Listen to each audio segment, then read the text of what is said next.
Today I was actually playing on my PS Vita. Shout out to anyone who owns this amazing console, and I was asking myself just one question, and the question is that whether the piracy is actually a problem for the consoles or for the PC market at all, and are actually pirates ruining the gaming industry or damaging it in any way possible. And I asked you the same question as well just a few months back, and overwhelming majority of you thought that the piracy is actually not a problem. But today I just wanted to talk about this and discuss this with you, and I'm also interested in your thoughts about this as well, like more in-depth thoughts. And as always, as every single one of my videos, I'm not gonna be wasting your time just going to the end conclusion and not telling you right away. And so, yeah, do I think that the piracy is a problem?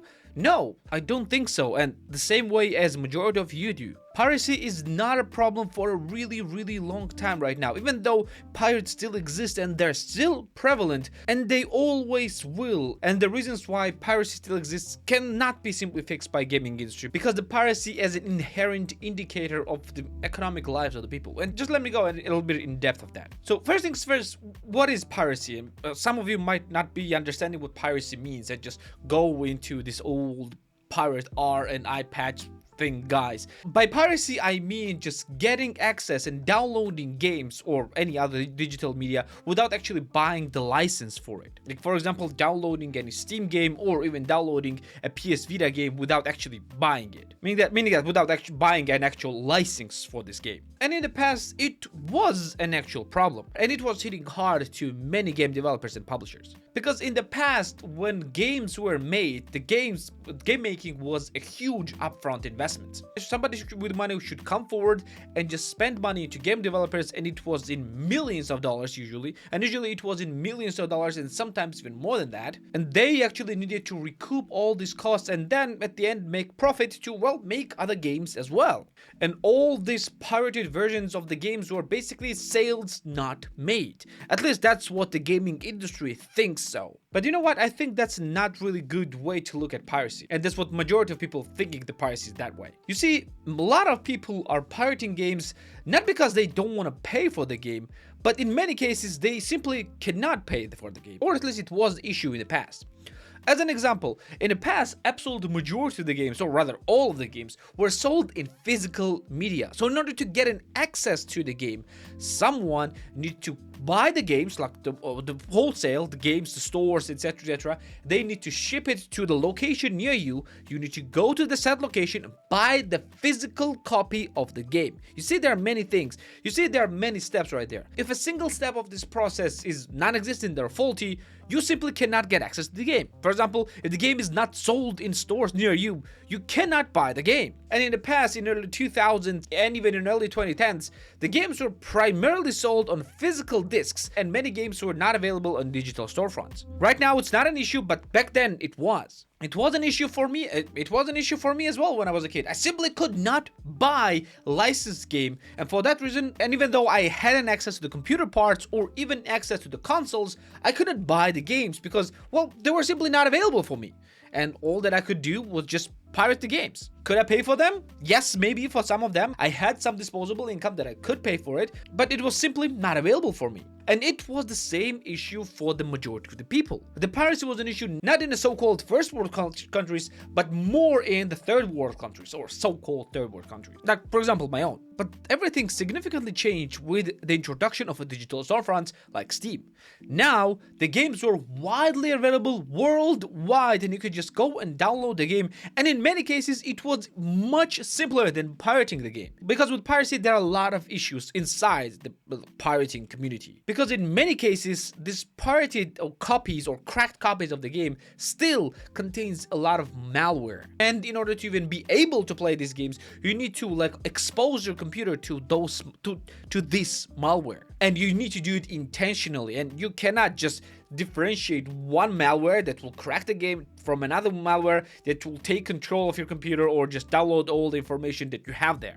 You simply cannot differentiate between them, or you can, but in many cases you need to understand computer way on a high level to just be able to do that. So the digital storefront actually solved this issue. Now I was able to buy games digitally, and I did not need to wait for anyone to import games from abroad for me to buy it. Now all I needed to do is just have a Steam account, go and download the game. And the same was for the consoles. Now I could simply just go and buy the games that I want and support the developers that I thought deserved it. Piracy was also doing another thing that was kind of like good, but also was purely dependent on the understanding and the mindset of the one who was pirating the games. And it was trying games before they wanted to buy it. Many people are still actually pirating the games to find out whether the game actually deserves its price or not.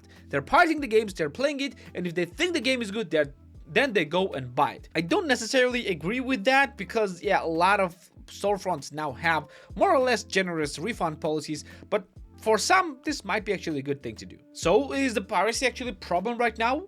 Well, I don't think so, but because not just storefronts as well, but also because of this licensing issues that is a legal issue in every game. As an example, you cannot buy games on PlayStation Vita anymore. You cannot simply buy them. There is no option for you to buy them unless you go and find physical copies of the game and install it on your PS and just put it in your PS Vita. That's an only way for you to legally get the games. But if you are willing to pirate, you can simply mod your PS Vita or jailbreak it if you want to call it like that, and just gain access to all of the games, literally all games that was released on PS Vita, on PSP, or even older generation of consoles, and use emulators on this device all at once without even accessing the computer or downloading anything outside of PS Vita. Just go and access it just like that. So what happened? Because you cannot buy the games? Well, people are actively modding and jailbreaking PS Vitas,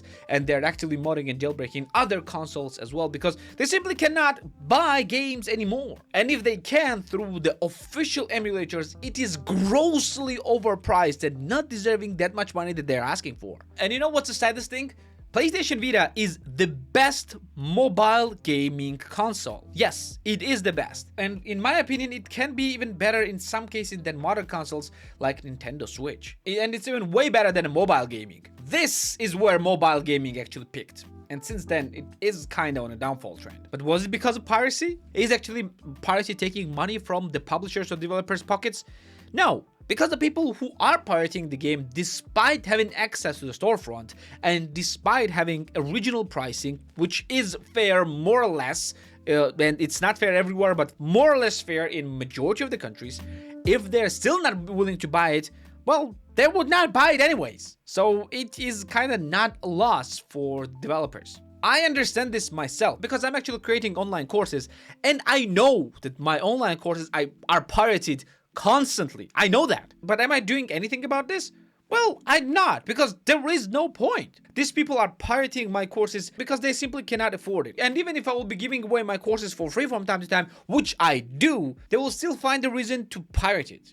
Because, yeah, they were not there when the course was free, or they think the course is never free, or a majority of the, or a lot of different reasons that I simply cannot control all of it. And I simply cannot give away for everything for free because, yeah, I spend a lot of time and a lot of money creating those courses, and yeah, my knowledge costs something. And the same is for the games. And those people cannot afford it, and if those people are willing to take a risk in downloading pirated copies of my courses or games, and if they're willing to take an extra time to look for them, well, there's nothing that I am willing to do. They will still get knowledge, and if they get something from my knowledge, I'm pretty sure they will be willing to buy my other courses if they still can afford it. And if they won't, well, it's not a loss for me. So no, piracy is not a problem, at least not anymore. And yeah, I do not think that it will be a problem except for the emulation scene, which I don't think is a problem. I think that's not a piracy problem. It's more like a politics of publishers problem and the licensing problem. Piracy is pretty much dead, at least in my opinion. But what do you think? Tell me in the comments down below. And this will be it for today. Thank you for being here with me. Like the video if you like, subscribe for more videos like this one.